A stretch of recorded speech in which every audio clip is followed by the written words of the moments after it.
Welcome to episode 12 of the Scale Model Podcast, sponsored by Goodman Models. In this podcast, I am to entertain, inform, and promote the hobby of scale model kit building with interviews, reviews, and news about the hobby. The Scale Model Podcast is recorded bi-weekly and is available where your favorite podcasts are found, including iTunes, Google Play, and Stitcher. Let me know if you have any comments or suggestions at scalemodelpodcast@gmail.com or by commenting at our website at scalemodelpodcast.com or on the Facebook page, facebook.com, Scale Model Podcast. I also publish extra video content on the YouTube channel, and we also have a Patreon page at patreon.com/Scale Model Podcast. The money raised will be used to help offset our web hosting costs, as well as to purchase a digital recorder and microphone, so more interviews and other contents can be created for the listeners of the Scale Model Podcast to enjoy. As the podcast grows, I hope to introduce giveaways and other bonuses to Patreon supporters as a thank you for supporting the Scale Model Podcast. My name is Stuart Clark, and we have our regular co-host, Anthony Goodman. How are you tonight, sir? I'm great. How you doing, Stuart? Not too bad, not too bad. Very cold day here in southwestern Ontario. Sure is. Unlike our good friends at the other side of the world on the bench, they're going through their very hot summer. Wow. We had minus 16, minus 17 today. Yeah. The wind chill feels like in the minus 20s. Oh, I know. I had to go out and I went out and cleared off the car and started it, made sure, and that was enough for me. So Yep. Yeah, good day to stay inside and build. So there you go. Absolutely. All right, let's get right into the latest news. January means a lot of new releases. So we're going to start off with Academy's 2019 catalog, which they released. Quite a large selection. A lot of interesting things. I'm just going to touch on a couple of things. Number one, they are going to be producing a AH-1Z in 35th scale. That's the Super Cobra helicopter used by the Marine Corps. I know a lot of people have been waiting for one in this scale. Not a lot of details about it left yet. Another interesting one is the RMS Titanic. They are producing a kit in 1/400th scale, and it's going to come with LED lights, I should say. And That's neat. It looks rather interesting. They're really promoting that through their website. So I think that's going to be an interesting one for the ship fans. Yeah, premium edition. Yeah, so obviously it's going to be some extra goodies in that. So we'll have to see what they come up with there. So they're celebrating their 50th year anniversary. They are 1969. I think that this kit is sort of their flagship for the year of that anniversary. Yeah, I'm just looking at some screenshots, and it looks like it includes quite a bit of photo etch. Yeah, quite a bit. Looking at the ladders, screenshots here, ladders, and all that. Deck rails. Yep, exactly. Anchor. Yeah. So this looks like it's going to be 675 millimeters long. It's a monster. Yeah, by 190 millimeters tall. So yeah, that's going to be rather interesting. And they're saying it's going to be available now. So. This is the Korean site, 150,000 won. So I don't have off the top of my head, the conversion, but I'm sure it's reasonable value for what you're getting. This looks like a photo etch bender's dream. No offense, but not my thing. You're going to need a fold and hold. You're going to need a fold and hold, a magnifier, and a lot of patience. Yeah. Oh, yeah. At least I would. But yeah, they've got a bunch of stuff coming out. Looks like as usual, their catalog's pretty complete, and they'll have some more releases on their website. So definitely check that out. We're touching again on Revell, January 2019 releases. A couple of nice things coming out from Revell, Germany. They're featuring 4 releases. We'll start off with the FA-18E Super Hornet in the Monster 1/32nd scale, €80. Basically, it's been around since at least 2002. Detailed surface finish, nice looking cockpit, good selection of weapons, GBU 31 pod, Mark 83 bombs, 2 GBU 12 bombs, 2 Sidewinders, 2 ARAMs, centerline tank, 2 wing tanks. Comes with a detailed boarding ladder and 2 U.S. Navy versions. So that's a pretty flashy, flashy livery there. It is. Enduring Freedom. It is one of the schemes there. Yeah. Vampires. Yeah, it looks very nice indeed. Movable rear stabilizers. Again, sometime we'll have to do a show on gadgets in modeling, and do we really need them, or personally, that's the kind of thing I'd just glue in place. Yeah, I don't know. There have been some really neat innovations over the years that some of it's become part of the normal lexicon of models, right? But certainly things that came out early on that really revolutionized, and you never know. Movable stabilizers. Well, at least it gives you the options. But yeah, I would glue it in place afterwards. So, okay, moving on. They've also have a Porsche 356 Cabriolet. This is a very nice looking car from way back when, 1948 actually. 1/16 scale. So again, pretty big, 174 millimeters. 174 parts, 252 millimeters in length, 109 millimeters in width. Again, 80 euros. This was actually, the 356 was the first sports car to bear the Porsche name. So this is where everything started. So the C-Type here has been in manufacture since 1964, represented the last of the series. The 1600C produced 75 horsepower, achieved a top speed of 175 kilometers an hour. Wow. Yep, multi-part body, the doors and the hood will open. Multi-part engine, looks pretty nicely detailed. The wheels will rotate, chrome, all your normal stuff in a comprehensive detail set. This will be a very large kit, but again, for those people who like their European sports cars.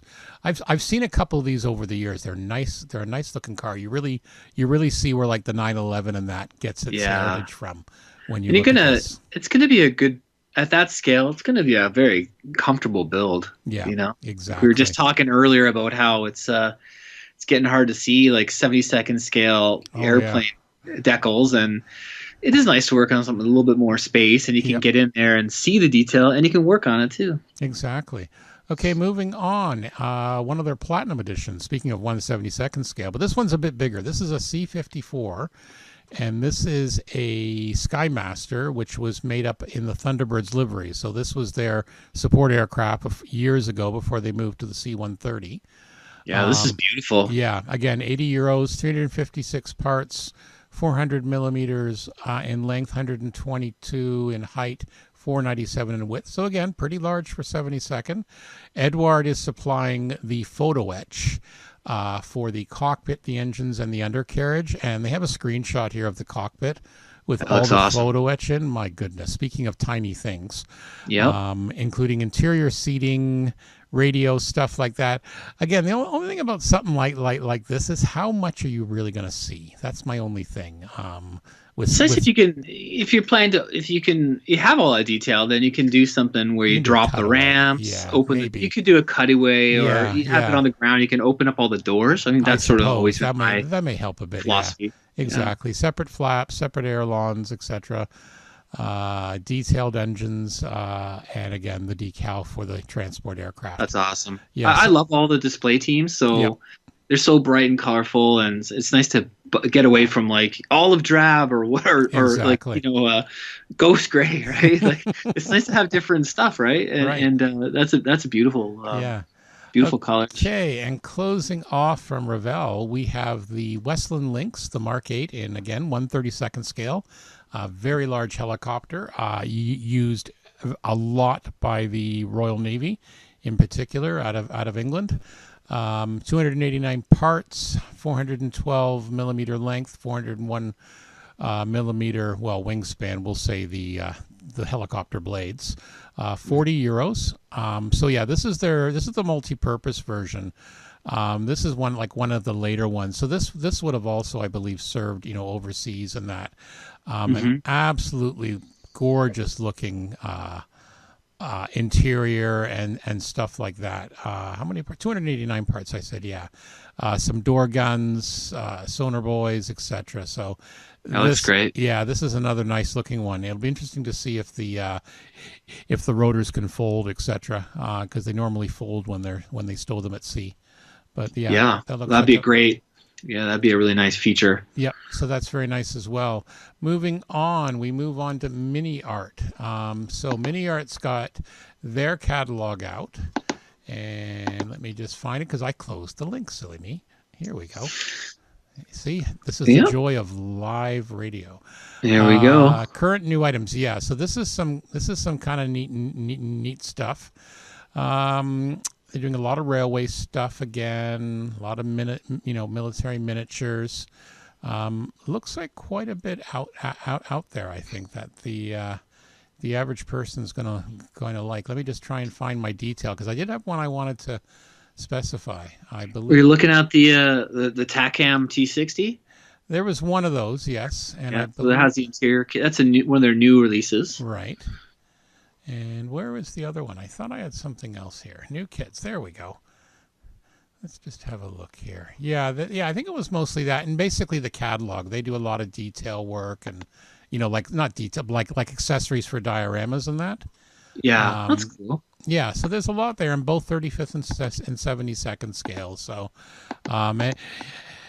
and of course their famous What If series, the Soviet ball tank and the German ball tanks, kind of like a Now sci-fi thing. there was a real ball tank. Well, apparently, was it a real or was it just a mock-up? I thought they had it was just a prototype, but Okay. I thought and it still exists. It's in I believe it's in a museum somewhere now. Okay. Maybe it was the prototype version, and just yeah, I don't know how functional it would have been, but yeah, it was someone's crazy idea though, right? Well, there's some wacky ideas that usually happens during the war and all that. Yeah, and I'm thinking of the Russian one. The Russians Okay. had All right. done something with it. They were trying to test it, or I've never heard of the but yeah, I guess they have it in the What If. Right. Okay. What If column, right? Yeah, the Sharo tank. Yeah. Okay. So, but again, definitely check it out. I know they make, highly regarded, like I said, the accessories for the diorama models. I know we've mentioned before they've got, like for January, they released their beer bottles and crates and stuff like that. So if you want to do that. So, all right. So, somebody once gave me some really good advice, or if you want to do a scene, or if you're trying to, put a vehicle with some figures and some context, that get some pictures, just like Google some pictures of people working and see just how much stuff Yes. is spread out. And I didn't even think in my own work, like how many tools and things are lying around. There's parts and pieces. Right. And then so all these little kits are just a real boon to the today's model builder. Yep, exactly. There's so many different ones now you can get. So, yeah, it's really good. It's one thing I've discovered as I continue down the armor diorama path. All right, moving on to Trumpeter. They've got some announcements for late December, January. A couple things in particular: the USS Constellation CV-64 1/700 scale, part of the Very Kitty Hawk cool. class. Yep. So it also served in Vietnam off the coast there. Nice looking kit. One thing in particular, look at all the decals for the aircraft. You're getting a ton of aircraft with this for the deck. You get 12 Tomcats, 10 Hornets, 4 Ocean Hawk helicopters, 2 Hawkeyes, 6 Prowlers, and decals for all of them. Wow. Yeah, I'm looking at the decal sheet. It's That's just amazing. Yeah, just absolutely stunning. And I know some people seem to have a mixed review about Trumpeter stuff, but I haven't heard anything too bad about them. But yeah, 720 parts, 467 millimeters long, 30 sprues. The hull is a one-piece part, so that's good. Even a little bit of photo etch as well. Moving. Nice. Yep. Moving on, 1/48 scale, the Super Albatross. That's a Czech military jet trainer, developed from the earlier L-39. Strengthened fuselage, longer nose, etc. So yeah, their advanced training thing here. Looks like you get at least 2 different schemes, if not more.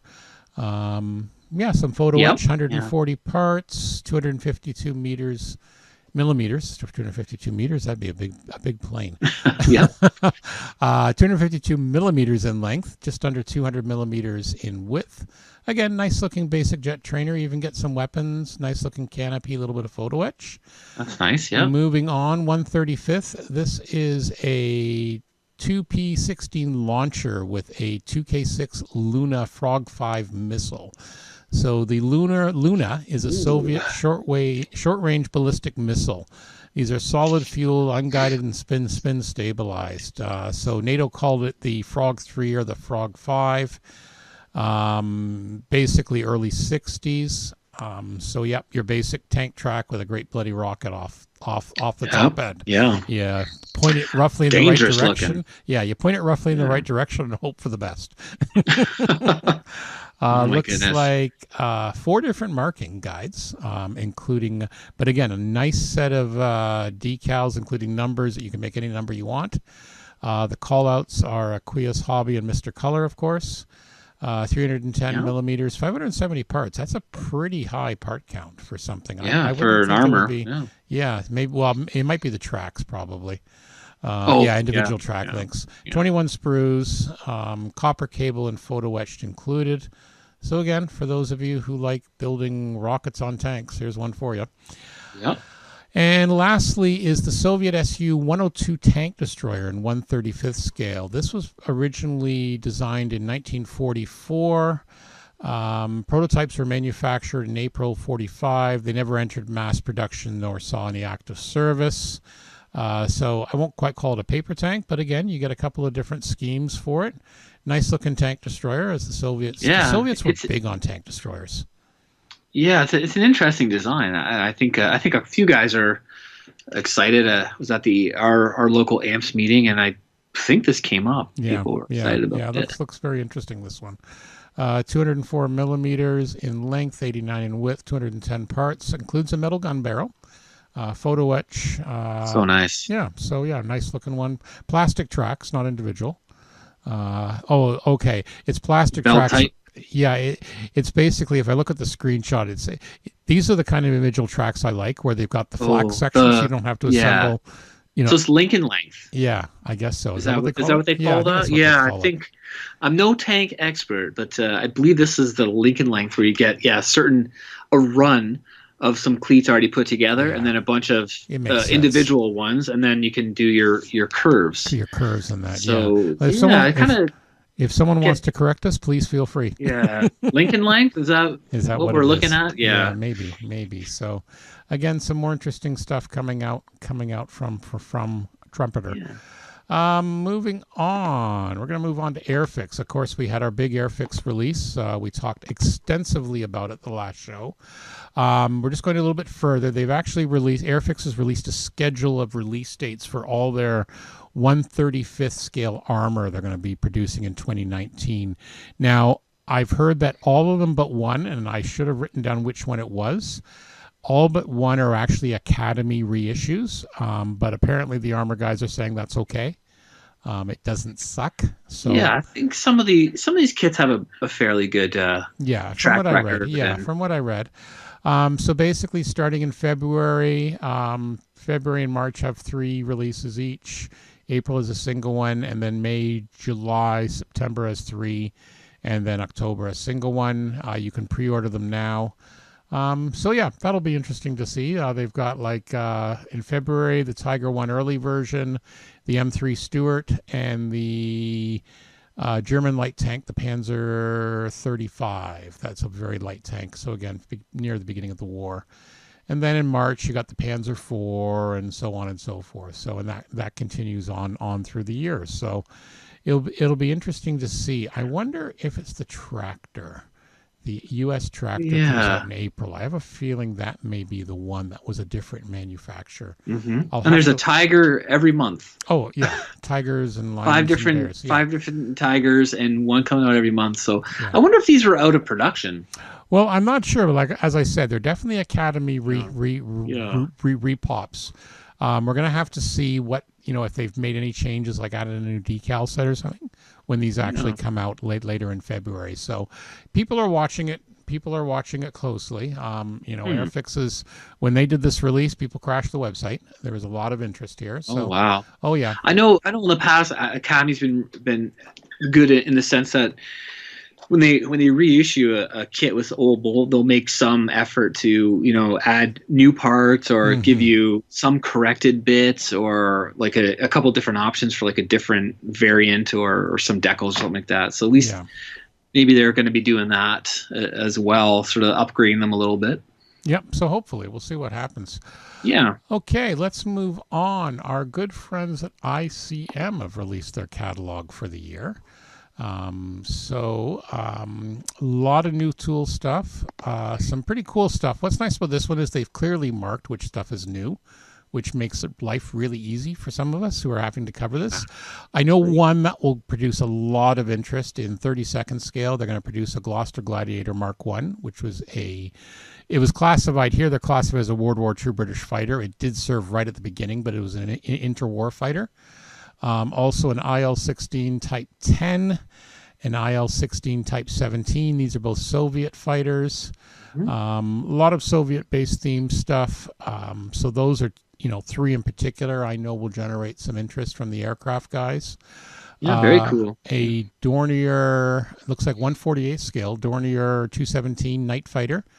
That's 100% new molds for that. Also, I know a few people were interested in this. I heard some chatter about 48 scale, the B-26 B-50 Invader, and they're also going to be producing, that's from the Korean War, and the A-26 B-15, and that's from the Second World War, both Invaders. And again, 100% new molds for that. You know, again, they're really big with the Soviet stuff. A lot of interwar early Soviet stuff. I don't even think I've seen kits of some of those. Soviet aircraft. Yeah, it's harder to see. You know, we briefly mentioned before they have some new tool MiG-25s coming out. Stuff like that. They actually do a little bit of everything. So a lot of newer stuff. The other one that just kind of caught my eye, because again, it's something you don't see a lot, is the Army. It looks like from the First World War, 135th scale, the FWD Type B, World War I U.S. Army truck, and that's a new mold. And they also have another one coming out, the Standard B Liberty Series, which is an Army truck again. They do a lot of vintage cars in that too. If you go down to their car section, they're also big. You know, we've covered them before for some of their like 1/16 figures of like SWAT teams and SEAL teams and stuff like that. Yes, yeah, it's kind of. So they're a little bit of everything. Thanks for the figure modelers. Yep, exactly. So yeah, it looks like a lot of good stuff to get excited about there. Okay, moving across the Asian continent over to Japan, our friends at Hasegawa. They're January 2019. A lot of stuff coming out, a whole mix of reissues and things like that. Do you know anything about this one called Crusher Joe Fighter? It looks like from an anime series. Yeah, so Crusher Joe, which I've actually never seen, but it's quite legendary. It was a classic 80s animation. Okay. And I had a ton of model kits from that era. And they're still, I think they're widely sought after and collected and built, and some really out there designs, really cool stuff. And but not a lot of modern versions of these subjects. And that jet was, people were raving about this Fighter 1, I think it's called. Okay. And it's a beautiful looking kit. Yeah, and it does. Looks very nice. Yeah, I know a lot of people were talking about that. I think it's going to be a really nice release too. Right. Yeah, it looks like really interesting stuff. Yeah, 68 parts, 193 millimeters in length. Includes 2 pilot figures. Pilot figure parts times 2 are included. So I don't know if it was a 2-seater. Looks like there's 2 figures. They seem to have 2 stars of the show. So I'm assuming it's characters. I'm assuming it's those dudes there. So yeah, that one looks interesting. And then the other one that kind of caught my eye when I was looking through, they've got some new stuff. They've got a MiG-24-35 Super Hind in 1/72nd scale. Yeah. So that one looks interesting. Bird. That one looks interesting. And then you've also got, like, again, some more anime stuff, like a 1/48 scale, the Magnificent Kotobuki. It's a KI-43, and looks like, again, it's from a... Oh, and that must be from the a Magnificent series. Yeah, if you click on it, it appears in the Japanese new animation, the Magnificent Kotobuki. So yeah, okay. I'm not familiar with that show, but okay. It looks, now is that a real? That was a real aircraft. It was a real aircraft. Yeah. Okay. It's not like a World of Tanks where Nope. it Nope. looks This one, the from past. KI-43, was an actual aircraft. Yeah. Yeah, I don't think they decorated it quite like this historically. Yeah, it's a little different. It's a little different, yeah. More So, colorful. but yeah, it looks like they have a bunch like that. Well, I've really noticed out of Japan now, they seem to have like a lot of stuff based on like, World War II stuff now. They're really reissuing a lot. Like you've got this other one here. There's a King Tiger appeared in a popular manga, Dash Schwartz and Ritters. And again, Yes, yeah. Now I think that would be an accurate World War II. Yeah, it looks like it. Yeah. Model, and I think it's just something just derived from the manga that was a World War II story. Yeah, exactly. Yeah, so they're just putting a scale model to go with along with the story. Right. Because the manga is really just it's not a genre in and of itself. It's just a treatment. So you can read science fiction manga, you can read World War II manga, or romance, or sports, or whatever, right? But isn't it interesting that like we've talked about with World of Tanks again? We're seeing a lot of tie-ins. Yeah, that they're trying to get people into the hobby. It's definitely a trend of way. Yeah. Yeah, a trend of today's marketing to sort of, is there a show or a game or a comic series or whatever? Can we tie in something? Yeah. So interesting. Okay, moving back over to Britain again from Airfix. Airfix has announced and they've released their new tool, the Hawker Sea Fury. This is based on the previous year's kit. This is the Export Edition. So again, 148 looks like a nice looking aircraft. One thing I have to chuckle on, the actual box art features a rather famous incident that occurred on August 30th, 1955. So basically a civilian aircraft took off on its own, like someone was servicing it and the chocks went or whatever.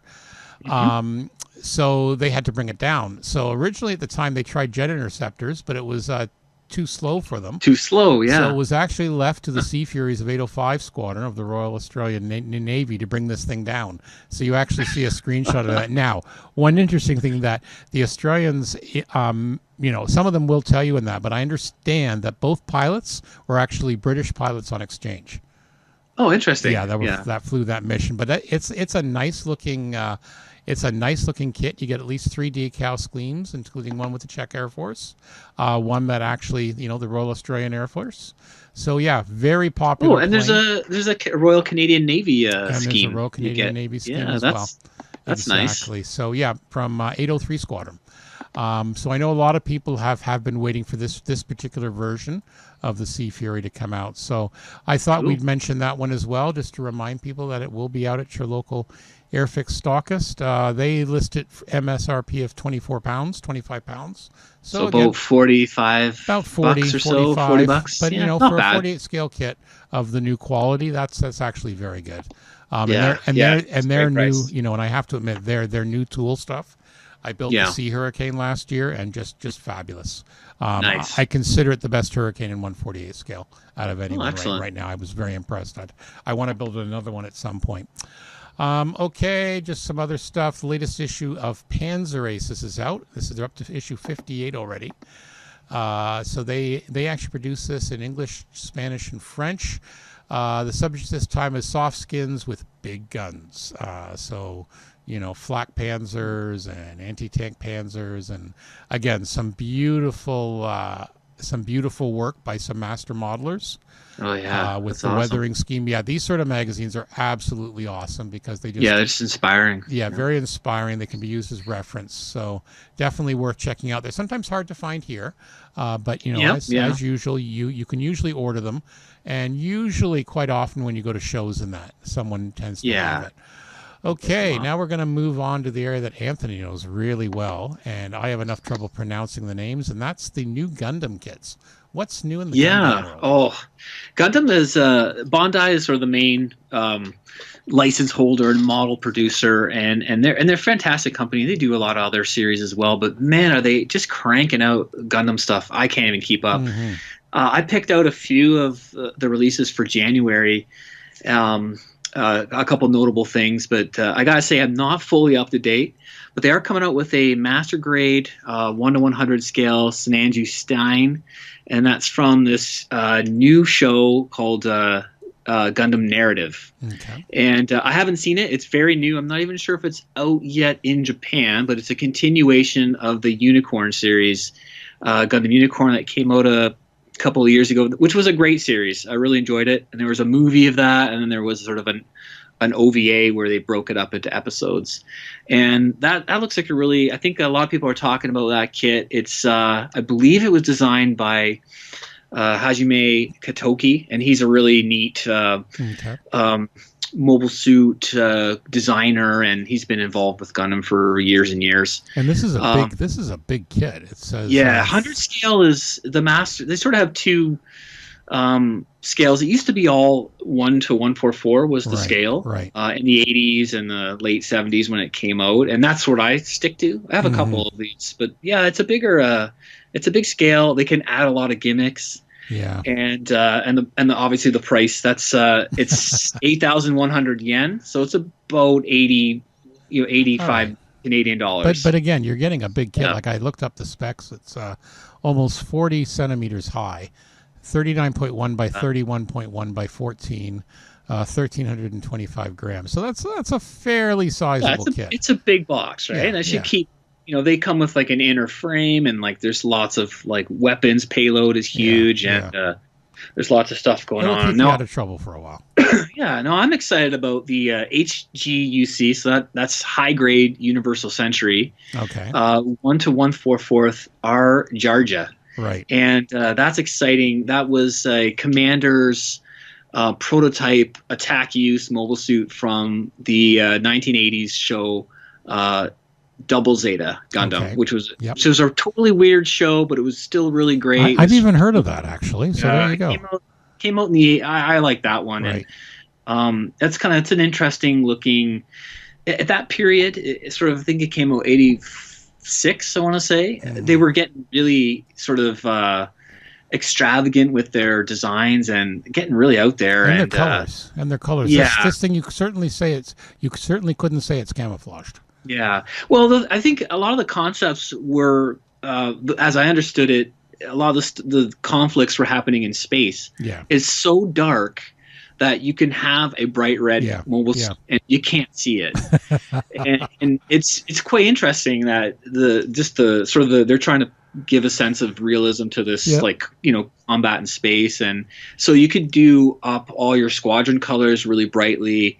All your units could have, could be yellow or red or whatever, right? And and they have that. And there are certain instances in the stories that take place on Earth, and then you get a lot of like mobile suits and equipment and military stuff that is camouflaged and desert colored or whatever, right? Like, or what you expect. But I think that's going to be a really neat kit.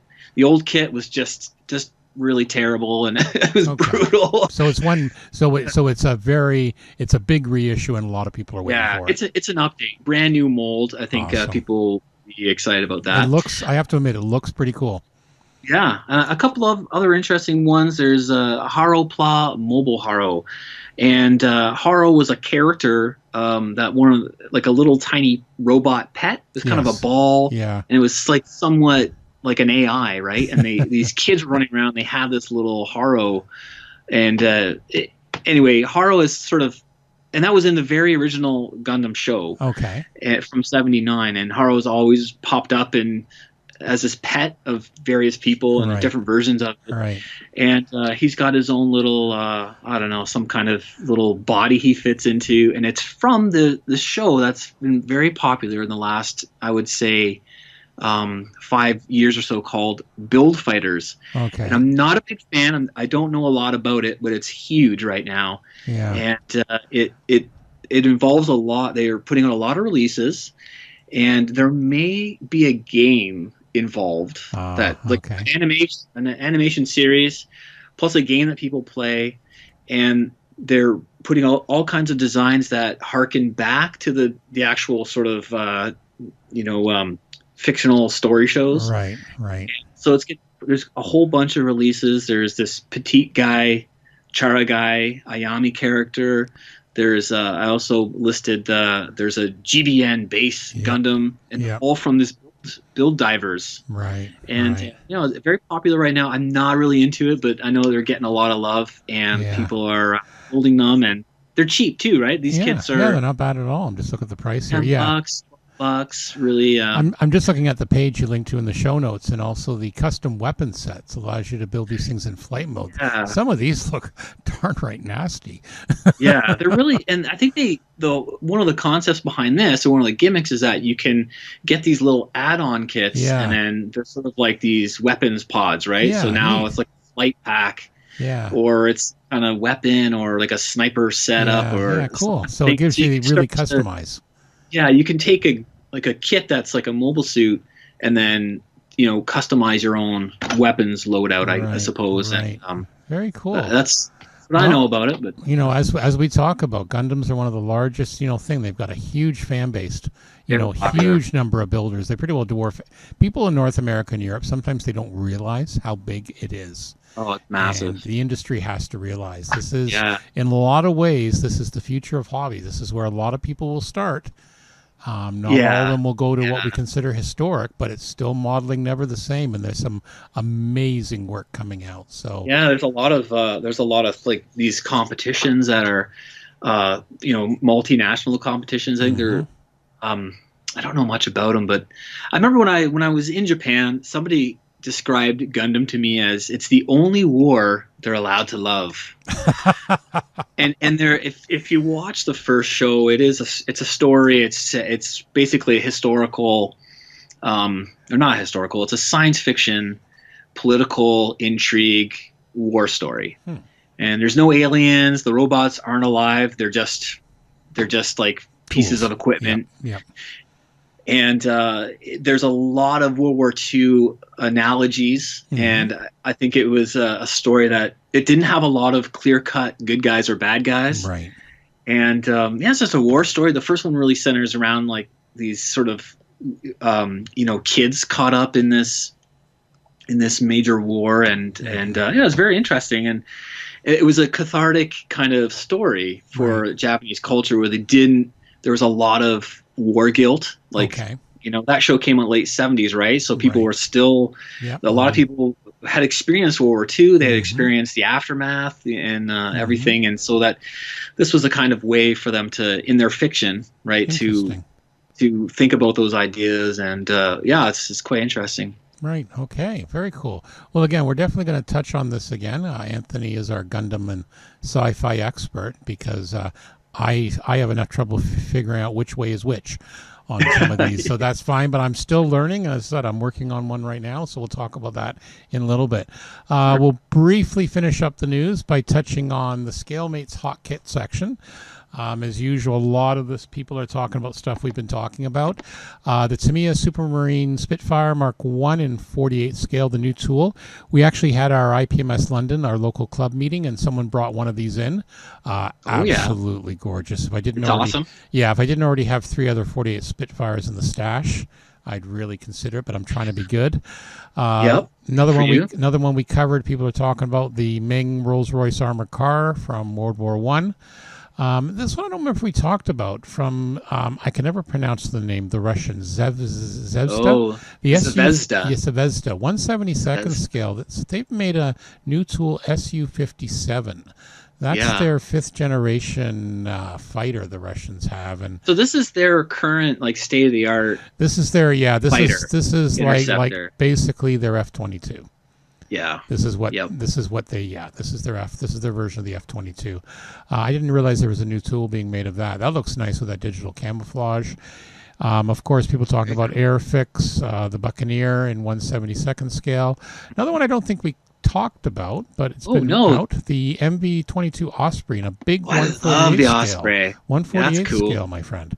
So that one will be interesting. I had one of the old ones. I think it was the Italeri. Yeah, and that's right. I think I sold it or traded it away or something like that. Well, this one's a brand new tool from Hobby Boss. So coming soon. And just more and more of the usual stuff. A lot of press, a lot of people talking about the Tempest from Edouard, 148 scale. I've seen a few reviews there. A few cars, a few other things in here. I always like checking this out to see what people are talking about. it's always kind of neat to see. Mini Arts Field Workshop just going down the line here. So yeah, all sorts of stuff. Obviously, the Gloucester Gladiator we talked about from ICM, getting a little bit. The B-56 Invader, obviously. Oh, the T90A special edition. I think that came up at the AMPS meeting. Okay. People are talking about that. Yeah, the Russian main battle tank. Yep. So quite a bit there. So that is basically the news. So that's all the news. Now let's move on. We're going to pause for a word from our sponsors, which is namely those darn folks at Goodman Models again. And that's me. That's you again, those super sanding blocks. So, of course, they're a set of 6 double-sided rigid blocks useful for any subject or genre. The ease building and are fantastic for scratch building techniques. The basic set includes the following: an 80 grit for stock removal, 180, 220, and 320 for shaping, and 400 and 600 for smoothing and polishing. They're about 3.5 inches long by, I shouldn't say about, they are 3.5 inches long and by 1.5 inches wide, done by atomic calibrated laser measuring devices. I may be exaggerating that. Well, it's a very fancy saw that cuts them, I must say. Right. Yeah, it's a huge 24-inch blade. There you go. See, we're getting behind the scenes here. Most of them, other than the 80 grit, you can use for wet dry. They work on pretty well styrene, resin, CA glue, putties, etc. I actually have a set here, and I absolutely love them. They're used almost every day. Anytime you're sanding something flush, or I use them as well every day. You'll keep them on your workbench and use a little dish of water and you do that wet sanding. You can get some amazing finishes, and just keep that precision, right? Keep those angles straight. Get those panels flush. It's such a handy tool. Well, exactly, and you can just use a toothbrush, a little bit of water to clean off all the bits. Yeah. Now I am. I don't know if we mentioned this already, but I am going to be including a cleaning tool in the set. That's basically like a rubber pad that you can clean them out with. But in the past, if you people already have them, I've been using them this way for years. I just use an old toothbrush, get it a little bit wet, and you can just clean the grit out, and then they're going to cut again nice and sharply. Perfect. And so these are available at all good, well, smart at least, fine hobby retailers, including our good friends at flexifile.com, who we've had an interview here. They're there. And can they store or order them through you directly? They absolutely can, yep. If you check out my Facebook page, just Goodman Models, you can click on a link right at the top there and grab yourself a set in the mail. They're also at Section 8 Hobbies in Buffalo, which is an awesome, very cool hobby shop. The way I remember them, and better. The way that we all used to remember the hobby shops. Yep, exactly. I remember your pictures from there, and yeah, they're really good. And they're also going to be available. We're going to be talking about hobby shows, but they're going to be available most hobby shows in at least this area are going to feature them. Certainly at HeritageCon 13, I'm going to be doing a demo at the FlexiFile table. And actually, I just let Alan know, who's the club president there, that I'm going to be donating a set to the raffle. So awesome. Get yourself a ticket. So there you go. So yeah, definitely take advantage, and we appreciate the support of the podcast. Okay, moving on. Speaking of, excellent segue, by the way.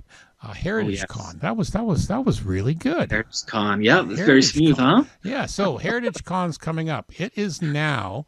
We reckon it's now Canada's largest model show. It's one of my favorites. It is. It's an awesome show at an awesome location. It's actually Sunday, March 24th, 9 a.m. to 4 p.m., and it's at the Canadian Warplane Heritage Museum in Hamilton, Ontario.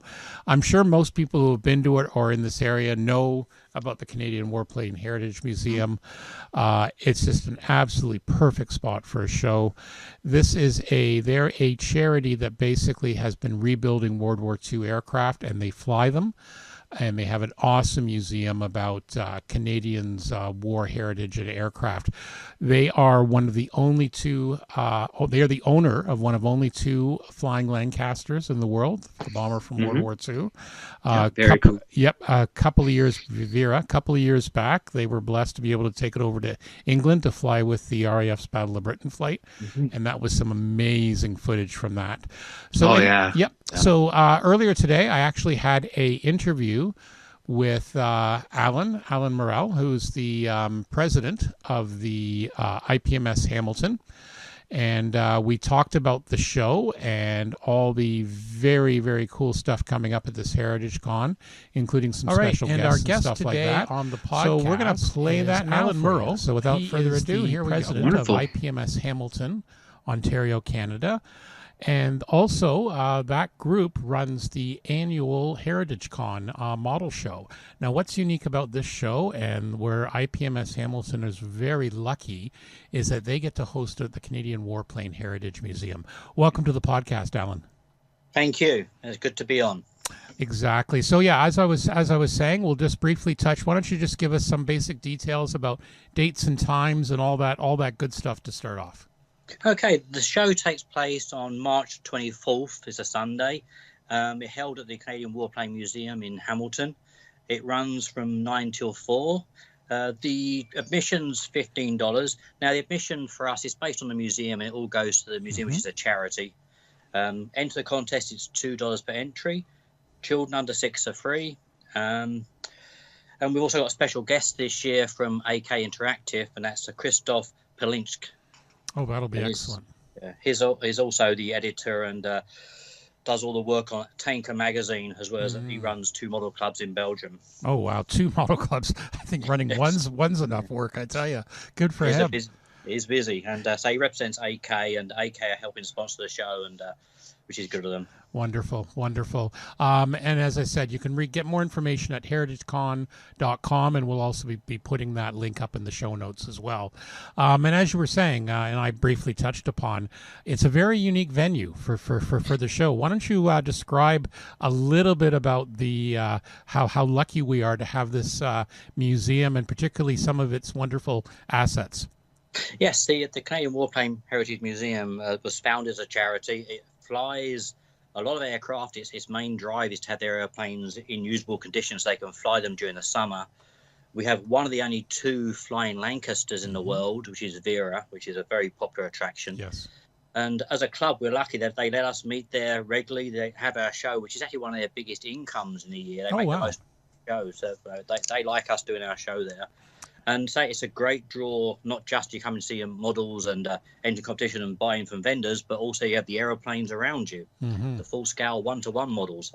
Oh yeah, and it's again, for anyone who hasn't been, if you're ever in this part of the world, it's well worth a visit. As I say, a lot of unique exhibits in addition to as you said, one of only 2 flying Lancasters. And if you get a chance and to see her fly, absolutely amazing. And just the sound from those 4 Merlin engines, you can just imagine when they were doing those 1,000 play raids during the war, how loud it truly must have been. I'm sorry? Say it's amazing listening to that sound. Oh yeah, exactly. So it's well worth a visit, even if you don't come during the model show, but we certainly recommend you do. All sorts of vendors. Do you have any idea of a rough count of vendors this year? We've allowed for 135 tables. We have 66 already sold. We should be sold probably by the end of February. We normally are. Yeah, that's typical. I know from helping run the local model show here, you always get a lot of last minute folks coming in. And we get not just people selling their stash. We've got Badger coming this year. AK will be having a couple of tables for displaying their products. Excellent. And a lot of model shops and online companies having stuff for sale and at the vendor tables. No, that'll be nice. Like I said, it'll be nice to see AK and Badger there. I know a few people have been taking advantage of that Badger 55 sale. I did that last year. Picked up a nice Sotar 2020. Excellent company, and it's fun to see them doing that for the community. So this is the 13th edition of the show. It is lucky 13, of course. Yes, of course. Of course. So why don't you give us a brief history of the show, if you can? Okay, yeah. Basically, what it was IPMS Hamilton was formed at the museum by Tony Hayes, our founding member, who's still a member now. Yep. Back in 96, he formed the club. When it came to 13 years ago, the museum asked him would he run a show just to try and add an extra attraction to the museum during the winter when they get less visitors. And so he was tasked with setting the show up, and starting from very small beginnings, we've now become, as of this year or last year, we are probably the biggest show in Canada with about 2,000 attendees last year. Excellent. So, we had 862 models on the tables, which is basically the same as most of the regional shows have in the US. Right. Yeah. No, that's an amazing count to be able to have that many. And you're also you're in a very kind of centralized area. I understand there's people come from Quebec, the northern U.S., obviously Ontario, Michigan.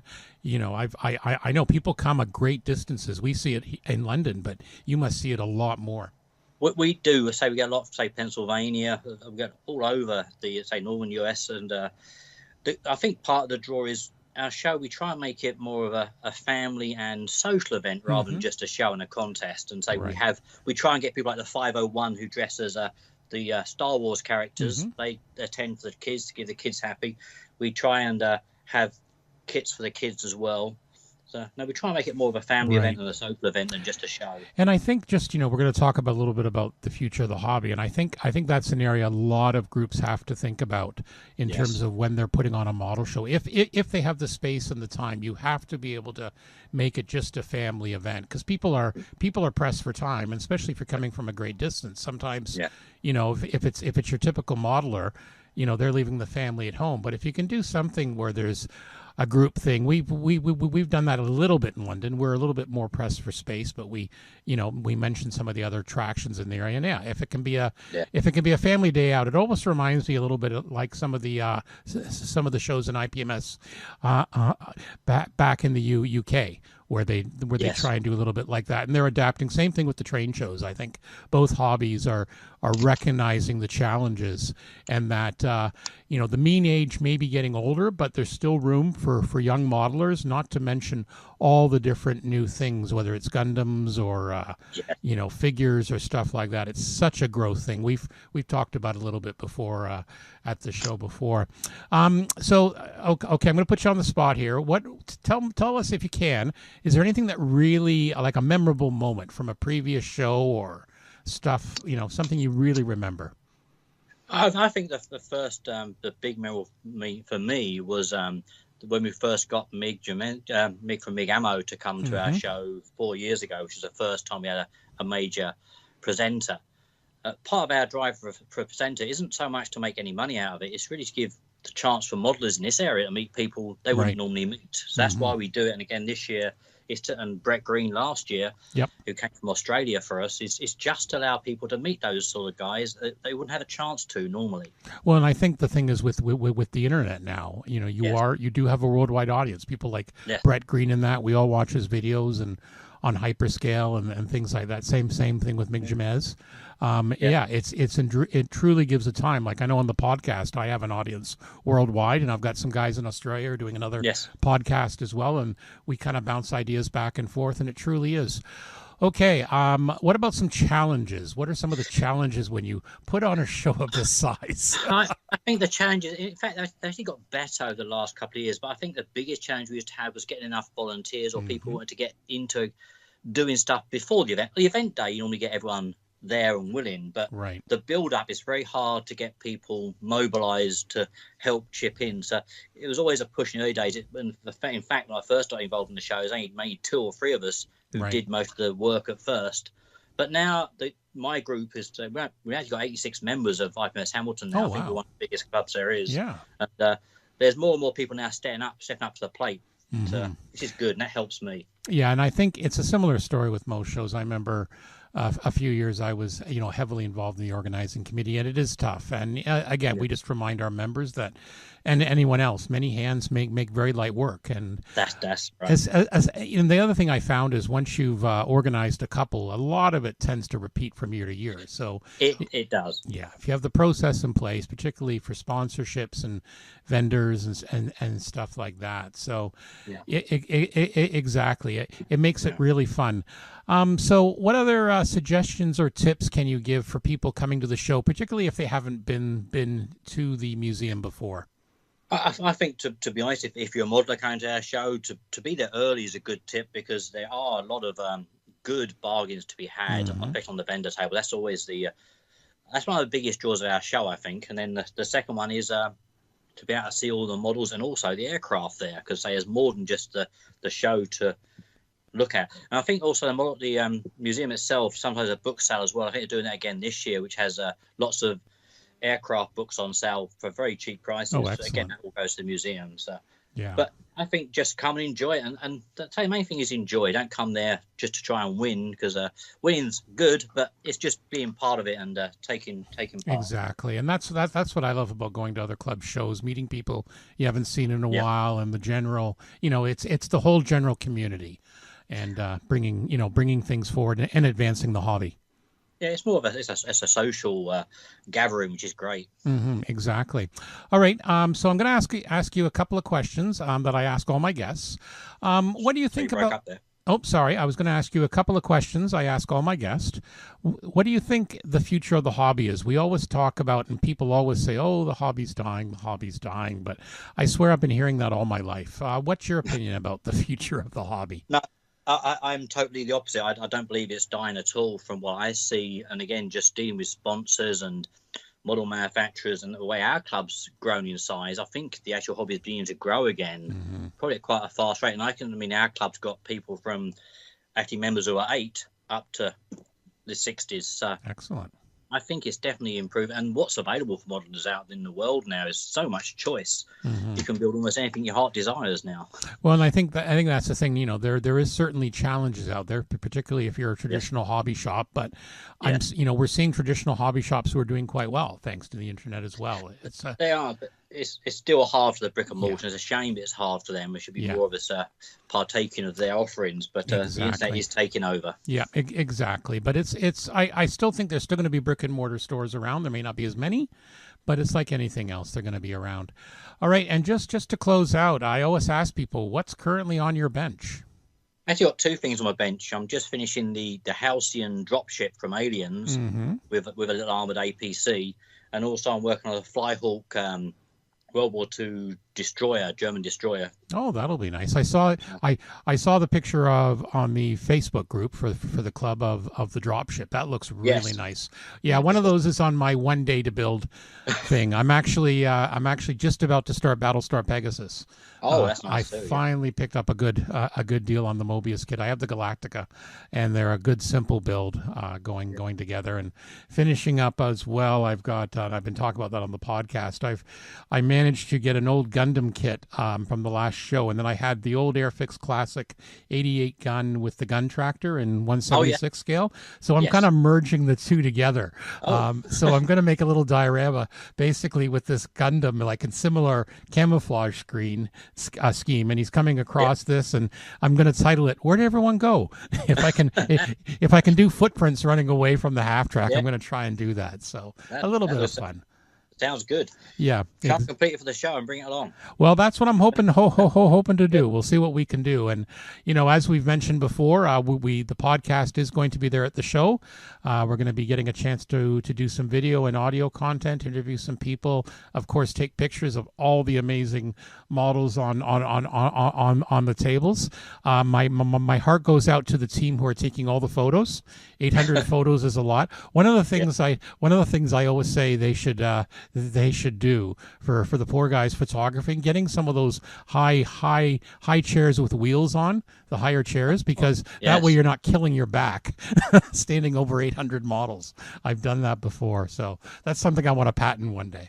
Yeah, that's a very good idea. And I must say, Stuart, thank you for doing a podcast. I think the podcasts are great for the hobby, and our friends on the bench one's also very good. So I like both of them very much. Yeah, it was kind of funny. Both of us, apparently, we kind of came up with the idea on our own separately all around the same time.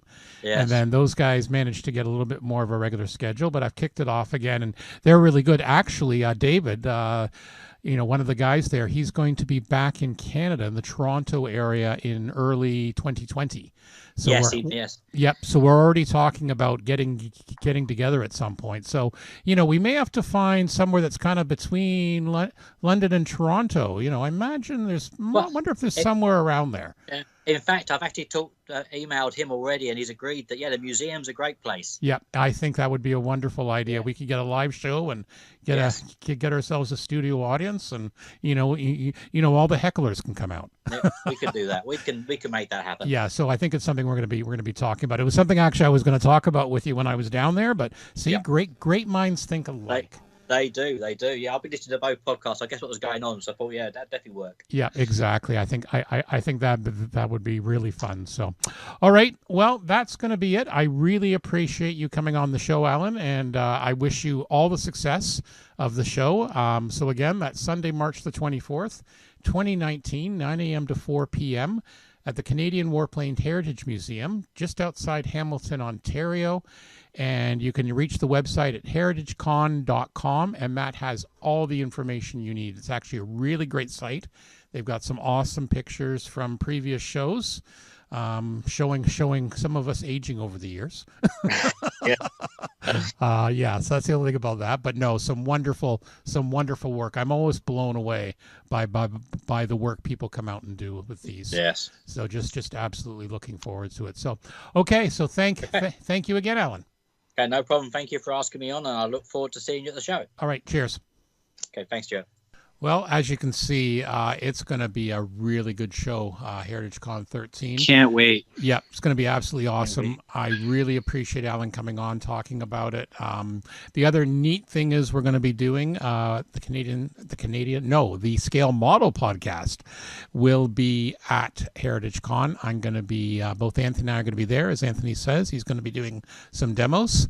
I'm going to be doing a little bit of judging. I'm going to be there, camcorder and mics and whatnot in hand.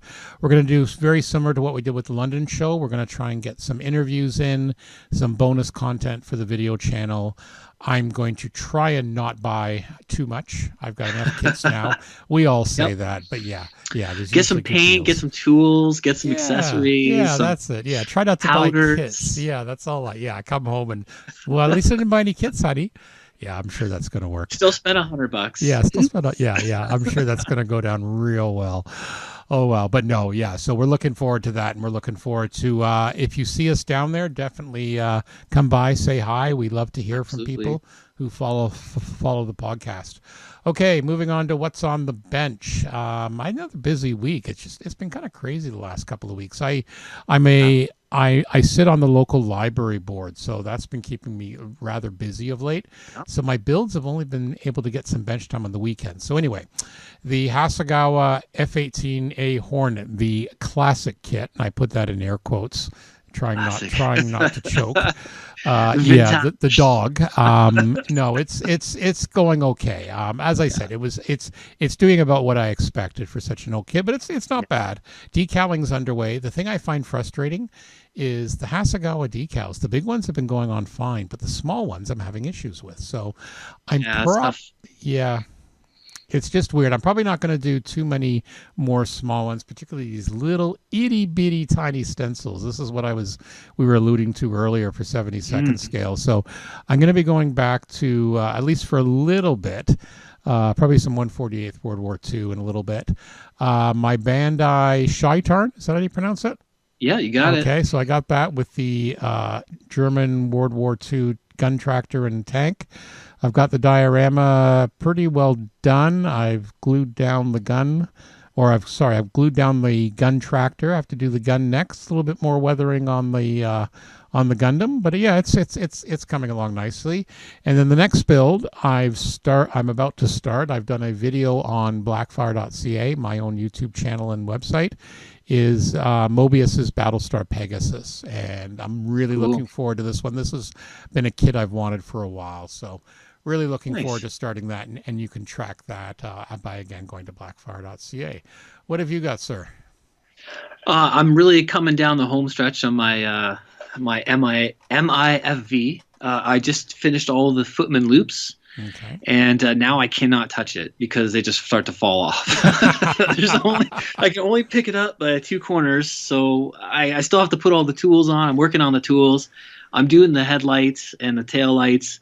I primed the whole thing. I've got all the tools done. I sort of rebuilt or sort of scratch built a tow cable and The whole thing's gray, so that's great. So I'm just gonna, I just got to get onto the doing some priming, or I finished the priming. I got to get onto the pre-shading and paint it white and do some shading and do a little bit of weathering, and it's gonna be fun. Right, it's all the little tiny bits. That's what drives me nuts. Yeah, it's coming. There's a ton of tiny bits. There is. But there's yeah, a ton of tiny bits. Yeah, looking forward to seeing it, because I know when I was over there and I saw it before, it's coming along nicely. Yeah, are you thank hoping? You, yeah. Is that one you might? Now, we didn't talk about this. Are you going to take anything down to enter in the contest in Hamilton? Oh, absolutely. Yeah, I love going to the contest. You're more of that than me. Yeah, I find it really motivating to get something done. Okay. It doesn't always work out, but I put the pressure on, and I also find I mean, it's exciting to get an award, but it's just nice to see it on the table. Yeah, exactly. It's come alive. Yeah. You know what I mean? Yeah. And I love to chat it up with other people and get, see what they're doing. And yeah, I wish I could get more. I always want to get more critiques too, right? It's always good to get positive feedback, positive or negative feedback. Yeah. Yeah, just in terms of building your skills and what people kind of perceive as what didn't work, or I didn't know that, or what can I do? You get into start talking about techniques and things that I want to try when I come back. So, and I love seeing other people's builds. Well, I think if I can, I'm going to try and I will take down the Gundam diorama with Shaitar. I think that'll be fun. I'm going to title it "Where Did Everyone Go?" So I'm going to have a little bit of amusement there. So I think I might have 4 entries this year, which is a world record. Good stuff. Good stuff. Okay. If I can get this tank done. Yes. Yep. Moving on, sites and tips. These are both yours. So go ahead, sir. Yeah. So speaking of the my MIFV M113, I happened upon these photo etch lenses and taillights from SKP Model. And our good friend Don Van Duzen, who's a tank expert and connoisseur, had them for his M60.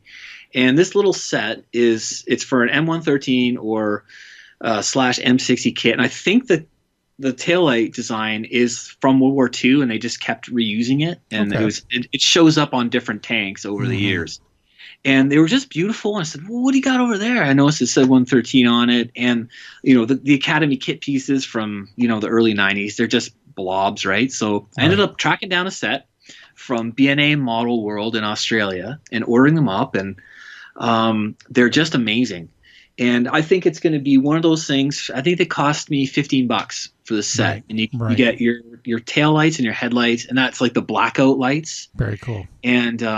And then like the station finding lights. So like when they're going at a convoy, you can see what's ahead of you and behind you, but you can't see the light from the air. Right. So it's like a very specific kind of light, right? But they're just really crisp. And I did crack into them, and they're just beautiful. And I think they're really going to add some crisp detail to the kit. And for that, that's not a bad price to have that level of detail.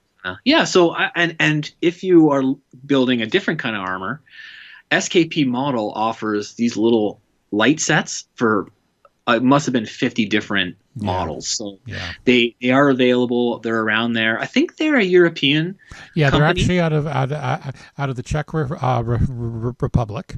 Yes, Czech. Okay. Just like we were talking about pre-show, it kind of reminds me like when I get the Yahoo instrument panels from Yahoo out of Poland. It's just a couple of bucks. It's when you don't need photo etch for everything, but just those parts that really are visible. Just to bump it up, right? Yeah, like just and it saves you couple. Time. Yeah, a couple little points of interest, and like these things, there's no way I could do anything with the plastic ones that make them look good. So, well, and as I said, we're featuring the website. We have the website in the show notes. So they actually have 73 different lenses and taillight products. Wow. Okay. I said 50. I'm happen to be looking at that section, but wheels and tracks, tow cables, figures. Bit of everything. So, like, surprise, surprise, I love the little details, right? And I think they're going to look really cool and really kind of beef up my particular build. Awesome. Yeah. Okay, and so what else do you have?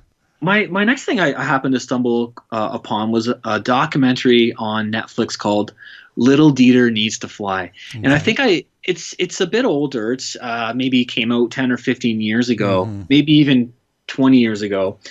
And it's basically about a Vietnam pilot who was shot down and went through a period of being a POW and his escape, which was miraculous. And you would not believe all the things this guy had went through. And I think he passed away around 2001. And he was a kid in Nazi Germany and seeing all these planes flying around. And he's like, I just got to fly a plane. Like it was a very interesting story. And he was I almost found it very inspirational. Like he's recounting these really, very harrowing kind of things. And then also talking about his love for flying and these other stories about, being in the military. And I found it very interesting. And for anyone who's there's a lot of builders there that like Vietnam era, and they're also interested in the history, right? And like the pilots. And I've noticed a lot of people are building, this is so and so's plane, from 1968, and so I think it would appeal to to auto builders out there. It's a very interesting story. He seemed like just an incredible person. Mm-hmm. And, I've it's on my watch list for Netflix. I just haven't watched it yet. I may have to move it up now.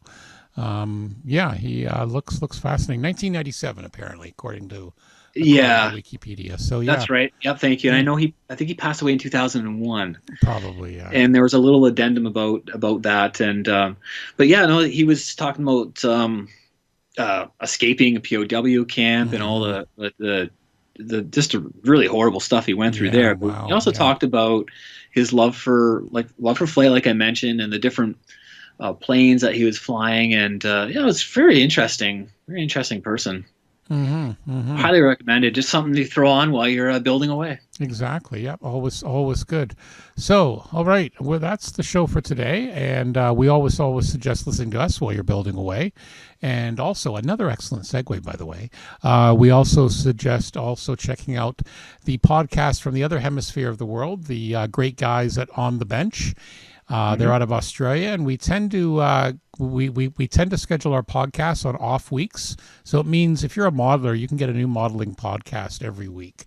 So definitely check those out. And we are also hoping, speaking of that, David from the podcast there, he's planning to come back to Canada in early 2020. And we're already making some plans. We look like we're hoping to do a combined podcast. Very cool. We're already been talking. I was talking to Alan about this today, and great minds think alike. We're hoping to maybe do it at the Warplane Heritage Museum. So that'd be awesome. That would be cool. So again, as we hear more, we'll go from there. But yeah, definitely check those guys out. They had a great show last week where they talked about building kits in like a whole bunch at a time, an assembly line process. So they had a good guest on who was building, I think he was building 8 or 11 FW190s. Wow. Once, because he loves all the schemes. He realized he's got so much stuff in his stash. Unless he starts doing that. So that was a fascinating listen. Interesting idea. Yeah, well worth a listen there. So definitely check out the podcast is called On the Bench, and you can also find it wherever fine quality podcasts like this one are found. So don't forget to subscribe. Let us know if you have any comments or suggestions. We'd love hearing feedback. Facebook, of course, scalemodelpodcast@gmail.com. As I said, you can get us at iTunes, Google Play, Stitcher, on the website. Feel free to like and subscribe at Facebook. Also subscribe at YouTube, and don't forget the Patreon channel. So I think that's it for this week. Anything else, Anthony, from you? I think, that's it. Signing off. Until next time. Hopefully the weather's warmer. So for the Scale Model Podcast, my name is Stuart Clark. This is Anthony. Thank you, and be well.